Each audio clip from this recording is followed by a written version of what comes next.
Happy holidays, happy new year. Welcome to the Astro Psyche. This is your weekly astrology forecast for December 25th through the 31st. So this week we have a full moon, and we also have some really important aspects that are involving Neptune, the planet of imagination, spirituality, and the planet that involves our relationship with perception and consciousness. So we're going to talk about all of those things. My name is Shauna McGrath. I'm a psychotherapist and astrologer, and I'm really excited to share the astrology of this week with you.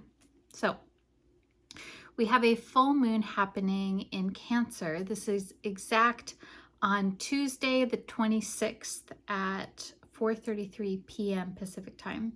So full moon is always a polarity. So we have the moon in the sign of Cancer.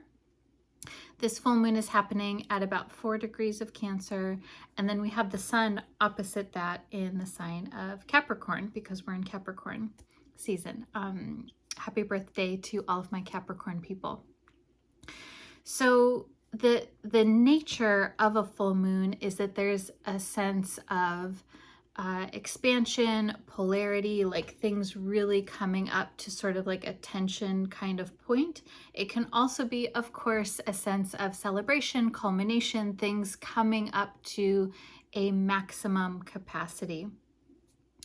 And when we have a full moon in the sign of Cancer, this is really a culmination around the Cancerian themes of emotions and home, nurturing, maternal themes that are around our relationship to feeling or experiencing emotional connection and nurturing care, and what it feels to feel nurtured and safe and secure. These are all Cancer themes. And then Capricorn is also about feeling safe and secure, but in a different sort of way, whereas the sign of Cancer is about feeling safe and secure emotionally, has that feeling tone of security to it. Capricorn is more about feeling safe and secure in one's external world, in the practical realm of things, the material sort of security and safety. And so these themes, of course, may come up during this particular full moon. And I actually really like this full moon. So for a lot of us, sometimes the full moon tends to be a period of a couple of days where we feel like our emotions are more heightened, or we're feeling maybe simply more emotionally sensitive. I think that can certainly be the case during any full moon. And I like this particular moon because it's making some supportive aspects to other planets that sort of come in and give a little extra support to the experience. And so that is, this moon is making a trine to Saturn. So trine is a harmonious flow, and we know that because the moon is in Cancer, a water sign, and Saturn is in another water sign in Pisces. So there's this harmonious flow of the elements, water, working together. And in this case, it's particularly Saturn, which is around devotion, discipline, commitment, the security, and the surety of a foundational structure. So there's sort of some grounding that comes in here through Saturn that we can take advantage of. And then also, what else did I want to say? Also, this moon is making a sextile, which is another harmonious aspect to Jupiter and Taurus. And so I think both of these, there's kind of this sense of support and stability that comes in. The other piece that's a part of this moon as well is that the sun is making a trine to Jupiter during this full moon, and then all week, really. And so the sun being a symbol of our conscious awareness, our ego identity, that which we are consciously focused on, being the sun, and then Jupiter being about expansion, growth, possibility, being open to things, allowing a sense of growth and abundance, that there's a harmonious aspect between these two planets, between the sun being consciousness and Jupiter being openness. So there's kind of this like really sweet open flow here. Now, again, I'm saying this because yes, of course, it's still a full moon week and there still may be a sense of feeling more sensitive, or like there's a lot going on. I think at a practical level, a lot of us are in a week where we're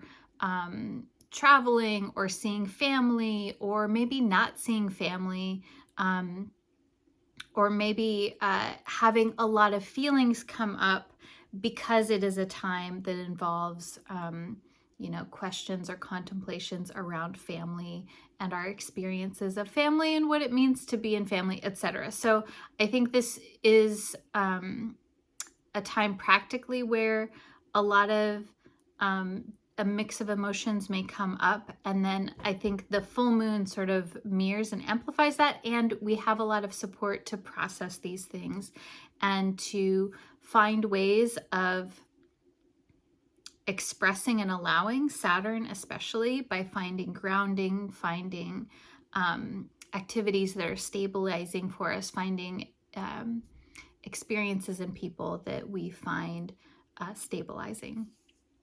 Now, another part of this week too that I actually really like is we have Venus still in Scorpio, and I've talked about this. Venus making a trine to Neptune. And so this, again, trine is what? Trine is when the elements are the same. So in astrology, we have fire, earth, air, and water. We have those 4 elements.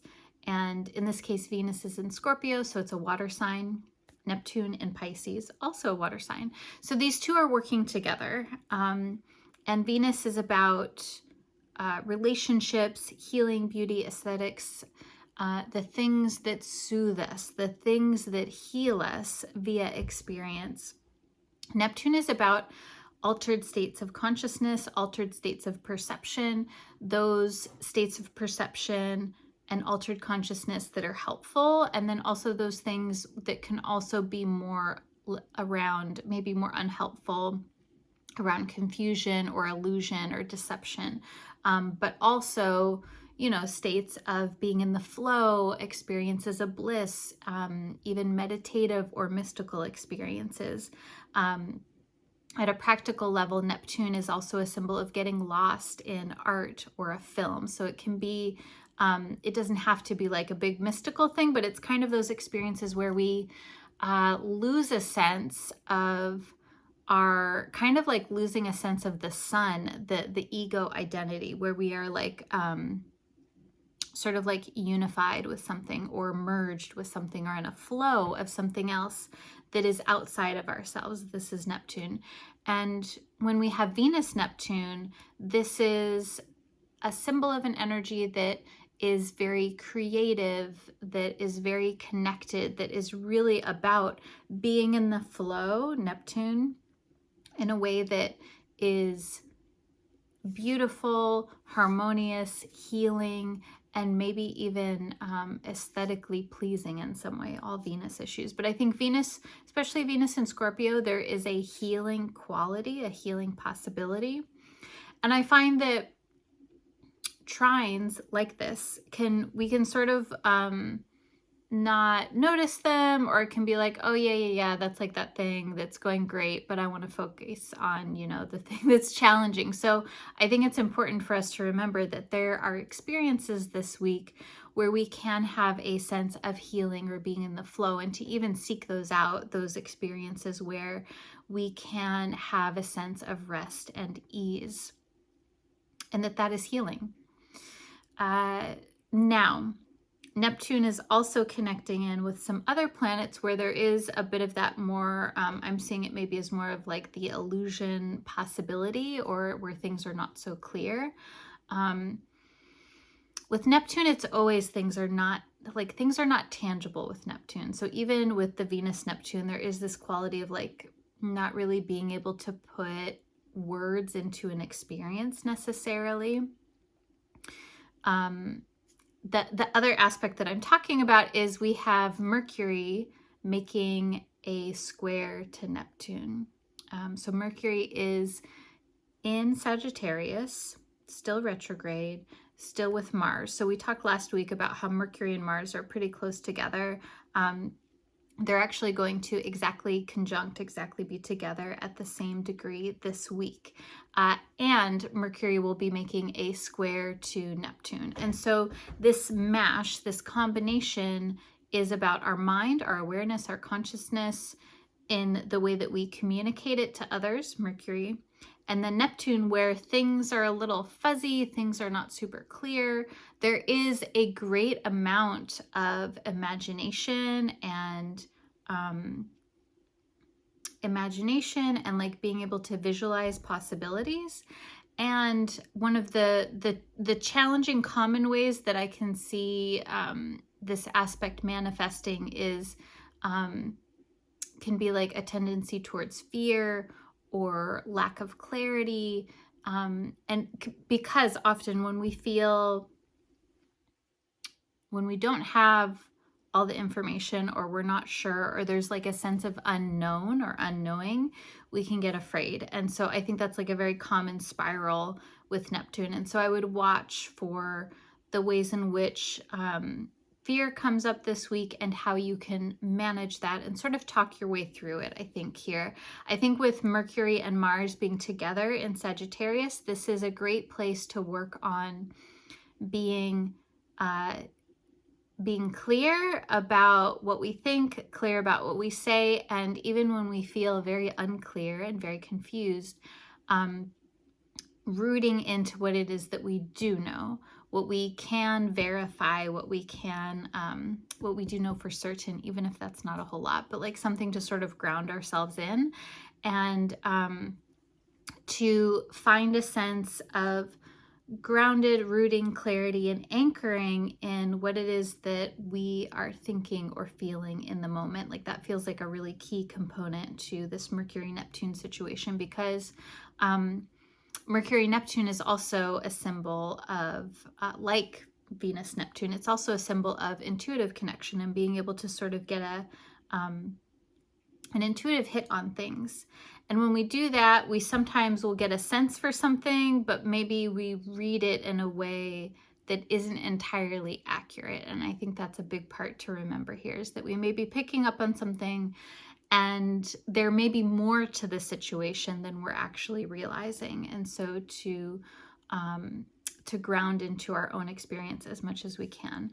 And just, like know that we're also in a broader period of a couple of weeks of Mercury being retrograde, where it's common to sort of like go back and think about things and revision things and allow for a little bit of like miscommunication can happen, and that's okay. And luckily we have Venus Neptune here to bring in a sense of healing if there is anything where it feels like there's a miscommunication that needs to be repaired or smoothed over in some way. Now, this isn't technically happening in this week, but I did want to mention that Mercury will be stationing direct on the 1st of January. So Monday next week.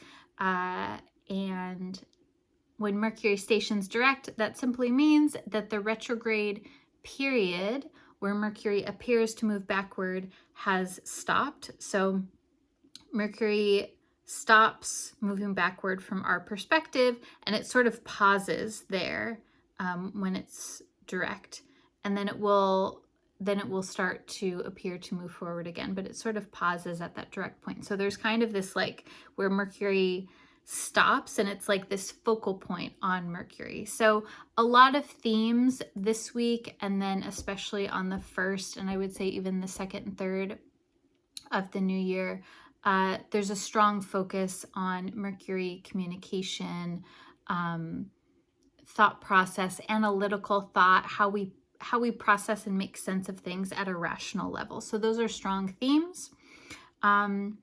And again, this is like really connected in with not just Sagittarius, but also Mars as well, because because Mercury is stationing direct in Sagittarius, so close to Mars. And so there are these themes around really claiming and being clear on what it is that you know for yourself, your own inner wisdom, which is Sagittarius, and then being clear, being direct about that Mars, and then also watching for ways in which we can maybe tend to be like assertive or aggressive or rash, or kind of like act so quickly that it causes an unintended effect, or that it causes a rupture in a relationship or something like this. And I say this because it's not like it's something that, you know, like these things happen, right? It's something that we can repair. And I think that there can be like where things are moving so fast sometimes with Mars that we're like, oh, like I kind of, I did that thing and I wish that I would have used a bit more nuance with it. So, and I think also Mars can be very helpful too, especially when we maybe tend to not be direct in some ways. So it's kind of like this finding the right dosage for Mars in your communication process. And I think even if it doesn't involve, it may not even involve communication with others, it may involve being more clear within yourself about what it is that you're feeling, or taking action around something, or physical activity, etc. Okay, so the last thing I'll say, and I'm going to shuffle the cards, is that also this week Jupiter will be stationing direct. So this means Jupiter's retrograde period will end, and that is important because Jupiter will begin to move forward in the zodiac again.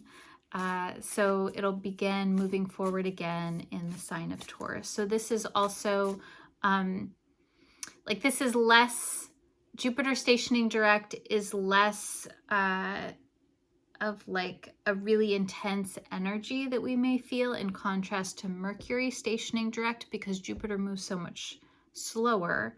But I think it's important because Jupiter is going to be moving forward in its path in this zodiac sign. And yes, okay. So those are the things that I wanted to say. Oh, I will also say this week, also important, Venus moves into Sagittarius on Friday, the 29th of December. And so this is a shift in the energy and the way that the topic of relationships is expressing from Scorpio, which is about deep and intense bonding, a focus on like on deepening levels of intimacy in relationships, to Sagittarius, which is more about exploring and being open and playfulness and novelty. It's like a very different kind of vibe. Venus in Scorpio over the last month or so has been like, okay, how are we connecting? What is the nature of these, the relationships that we have? How can we be authentic in our relationships and also stay connected? And then Venus moving into Sagittarius on the 29th begins this process where there's more of an emphasis around connecting through play and through even like learning and being open to new experiences, cultivating a sense of understanding and curiosity and tolerance towards folks who are from different backgrounds than we are, different cultural contexts. So that is important also. Yeah, a lot going on this week. And then our next new moon to keep in mind will be happening in Capricorn on Thursday, the 11th of January. That's exact at 3:57 a.m. Pacific time. And the next full moon will be happening in Leo on January 25th. That's exact at 9:53 a.m. Pacific time. Okay, so I have this deck of tarot cards. If there is a particular question or a situation that you want some guidance or information on, you can hold that in your heart. Feel free to pick a number between 1 and 3 if you want one card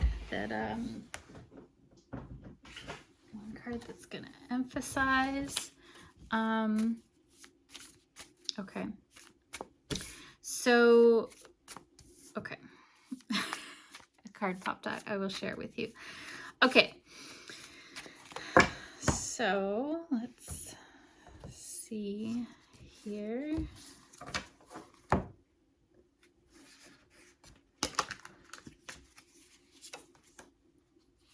When the card popped out, I was kind of deciding if I wanted it to be one of the 3 or like a separate standalone thing. And so I'm considering it a separate standalone. So the card that popped out is the 9 of Swords. And this card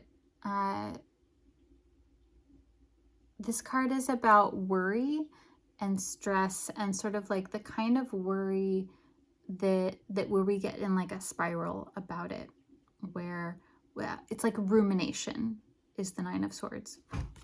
And so I think that that's a strong possibility when we have a full moon, when we have Mercury making an aspect to Neptune here. There's kind of like, this is like anxiety, stress. And so you may be experiencing this, you may not, I don't know.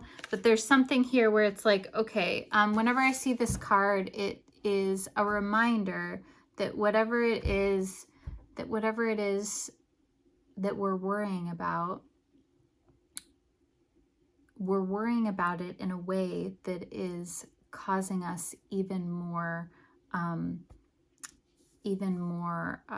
health problems. Like, it's like the stress is happening in a way that is not helpful. And so whatever you can do to find a way to soothe that, whether that is taking action or surrendering to the process, or saying, okay, I'm gonna find help, or maybe you decide there is nothing to be done, and so you're gonna set it aside and focus your attention on something else, whatever it is. But yeah, I feel for you with that 9 of Swords, because that is a challenging energy. And we may go back to that in a moment based on the cards here. Okay, so first card is and this deck is called the Wild Unknown Tarot by Kim Krans. This is the Son of Wands. And so this is equivalent to the Knight of Wands. And in this image, there is this snake that's like weaving up a stick. And at the top, there's kind of like this bright, it's almost like a sparkler that the snake is winding up. And the Son of Wands to me is about, it has like an adolescence or teenager kind of energy to it, that kind of embodied energy.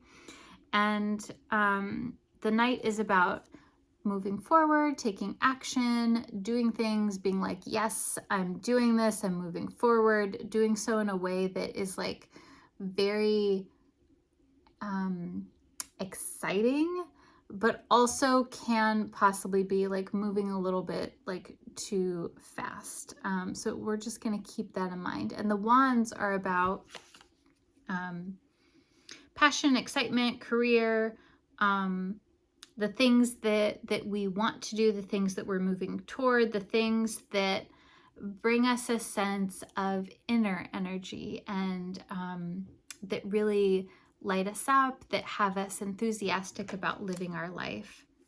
So there is something here around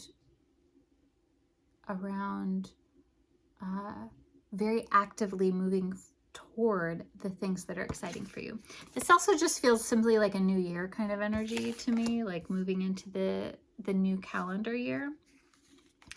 I pulled the Ace of Swords as the second card, and I pulled this one reversed.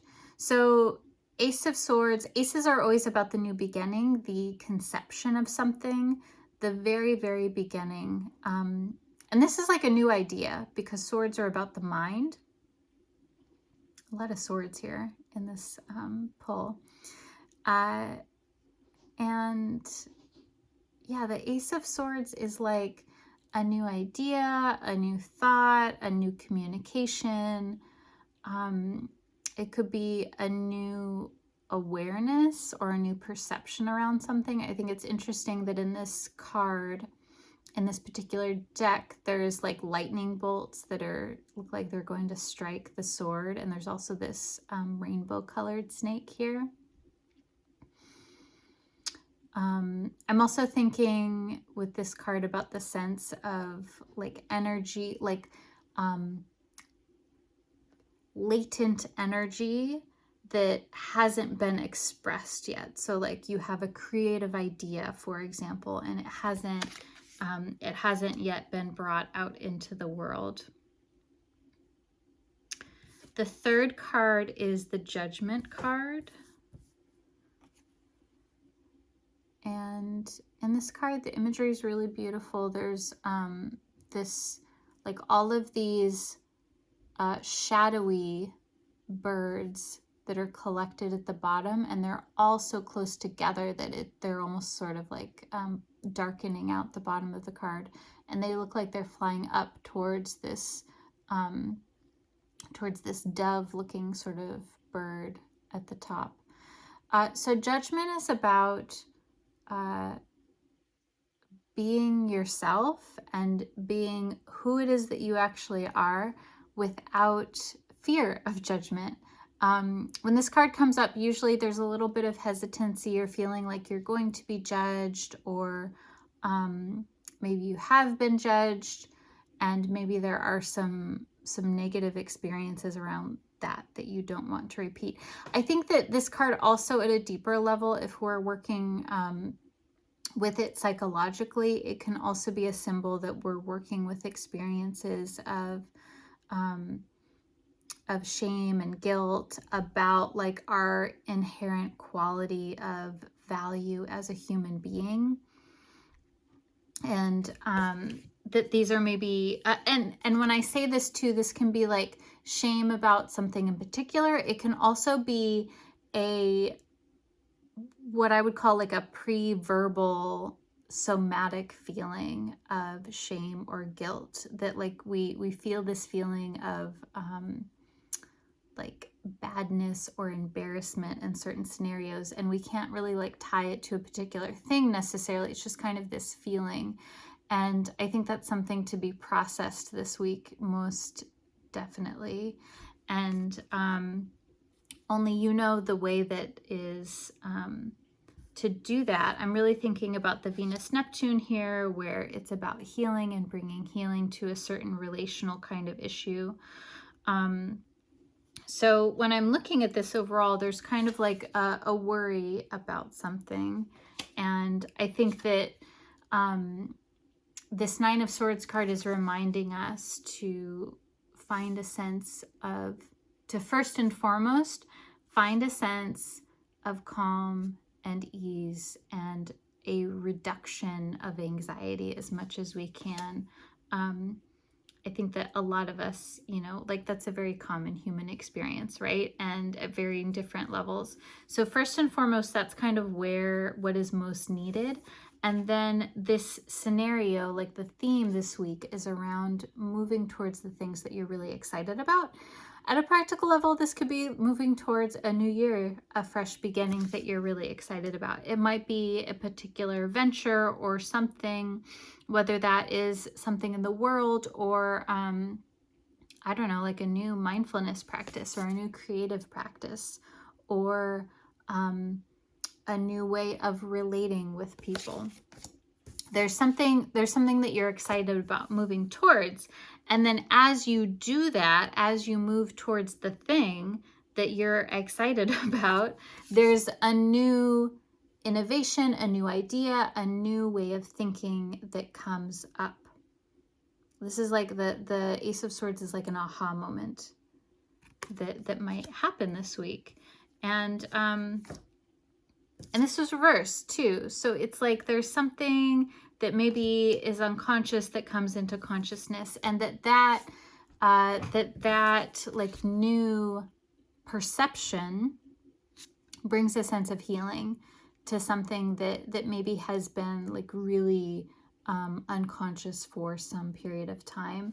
And what's really cool is that when we bring consciousness to something that has been unconscious, then we have more energy, and we have like this more sense of presence in our life, more enthusiasm, and that these two, like the feeling of liberation sort of goes together with the feeling of having more energy to pursue these ideas as well. So I hope that makes sense. I hope that you enjoyed this weekly forecast. I'm wishing you a really happy holiday. I do have some events that are coming up, which I'm happy to share with you. I'll have those in the description box, and you can always find more info on that on my website, theastropsyche.com. In particular, I have a 2024 astrology forecast and astro-planning workshop that I will be hosting, and it's live and also recorded. So I'll have all the info there for you, but we'll be going into all of the different major astrology components of the next year. So I'll be talking about Pluto moving from Capricorn to Aquarius, back to Capricorn again, the eclipses in 2024, the Mercury retrogrades. I'll be talking especially about Jupiter changing signs, and Jupiter will be making some important aspects with other outer planets as well. So I'm going to talk all about that. Would absolutely love to have you join me either for the live section where you can ask questions, or listen to the recording to get everything all in your own time. Yeah, thank you so much for being here. I am wishing you a really wonderful holiday, safe and healthy new year, and I'll see you next year. Okay, bye.